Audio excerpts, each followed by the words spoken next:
지친 하루 끝에 다가온 퇴근 시간입니다. 벌써 많은 시민들이 버스를 타기 위해 모여 있는데요. 저도 이 버스를 타고 경기도 수원에 있는 한 아파트로 가보겠습니다. 한참을 걸어 대기줄 끝에 섰습니다. 정류장을 따라 100m 넘게 늘어서 있는 줄은 익숙한 퇴근길 풍경입니다. 같은 노선 두 대가 한꺼번에 오기도 하고 70여 명이 탈 수 있는 2층 버스도 빈자리가 순식간에 사라집니다. 버스 3대를 보내고 나서야 드디어 버스에 올랐습니다. 꽉 찬 2층 버스는 몸을 굽히기조차 힘들 정도로 비좁습니다.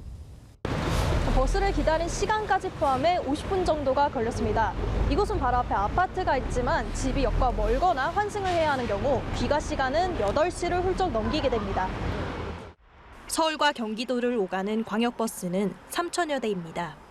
광역버스 입석 금지 시행 이후 지난해 3월까지 출퇴근 시간대 광역버스 운행 횟수는 약 11% 늘었습니다. 최근까지도 버스 운행 횟수가 확대되며 대기 시간이 줄었다는 반응도 있지만 불편을 해소하기엔 갈 길이 멉니다. 사람이 너무 많아서 버스 탈 수가 없을 지경이어서 한 3-4대는 보내고 타는 게 너무 일상이어서 증차가 됐는지 전혀 모르겠어요. 출근길도 불편하긴 마찬가지입니다. 이른 아침부터 줄이 길게 이어집니다. 빈자리가 거의 남지 않은 버스는 한 명만 태우고 떠납니다. 만석일 때는 단 한 명도 태우지 못하고 지나칩니다. 사람이 너무 많아서 좀 이제 버스를 놓칠 때도 좀 많은 것 같고 대부분 좀 만차가 돼서 이미 탈 수가 없는 상황이라서 출퇴근 불편은 버스가 많다고 해결되는 게 아닙니다.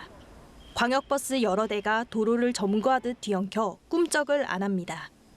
바로 앞정거장에 있는데 여기까지 오는 데까지만 해도 30분 이상 걸린 적이 되게 많거든요.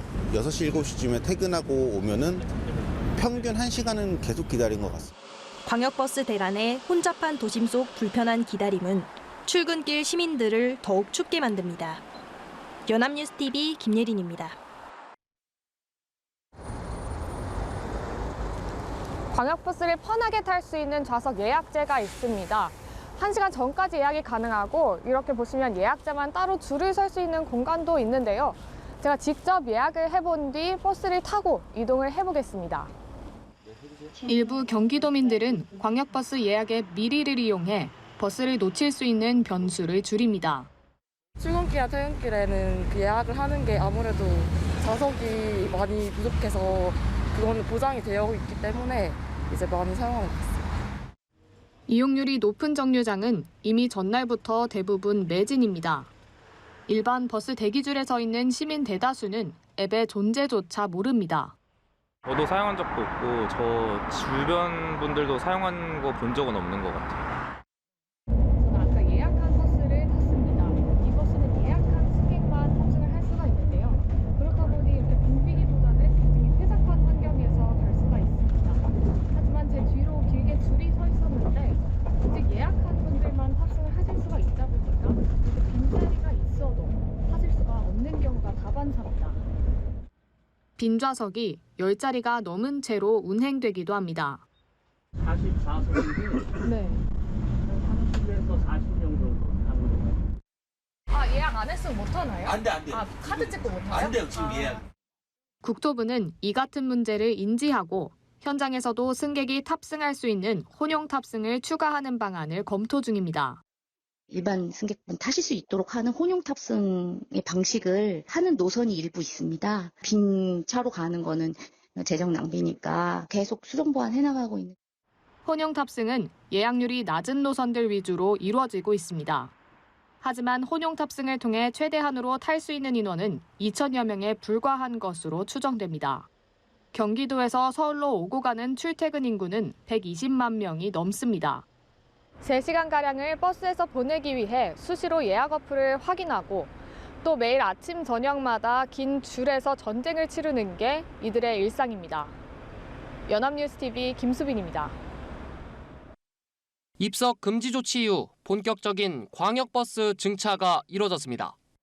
예전에 비해 작년에 비해 사람도 줄어들고 또 좌석도 이제 입석도 금지되고 그러니까 안전하게 갈 수 있는 것 같아요. 수원, 고양, 용인 등 경기도 전역에 하루 50회 증차가 이뤄지고 있습니다. 하지만 부작용도 만만치 않습니다. 서울 도심의 한 광역버스 정류장입니다. 버스를 타려는 승객들로 인도가 가득 찼고 길을 지나기도 어려울 정도입니다. 오후 7시를 넘긴 퇴근 시간대입니다. 서울 을지로 입구역 근처인데요. 뒤에 보시는 것처럼 광역버스들이 끝없이 줄지어 서 있습니다. 버스들이 엉키더니 급기야 접촉사고까지 납니다.